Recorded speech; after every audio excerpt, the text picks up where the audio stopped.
কোনে কৈছে তোৰ বাপেৰে মোৰ বাপেৰে মৰা দেখোন 6 বছৰ হল চলা মদাহী পুলিচ ঠাট্টা কৰিছ নে কিবে পাবি তাতে উৰাই থৈ আহিম তোক সৰি কোনে কৈছে জুগনু কি জুগনু ট্ৰেজি কিলাৰ মাৰ্ডাৰ কৰি যে ভাল পোৱা মানুহ মোক কিয় ফোন কৰছা তোৰ এখন স্কুটি আছে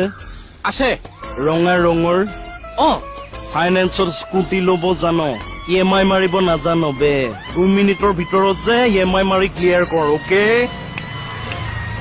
অনলি 2 মিনিটছ কিন্তু কোনো কিন্তু নাই ফাইনেন্সৰ মানুহে EMI ক্লিয়াৰ নকৰা মানুহক মাৰ্ডাৰ কৰিবলৈ যে মোক চুপাৰি দিছে EMI 2 মিনিটৰ ভিতৰত দে নহলে স্কুটি মানুহ সব সাফাই হৈ যাবি বে মনত ৰাখিবি মই জুগনু দ্য ট্ৰেজি কিলাৰ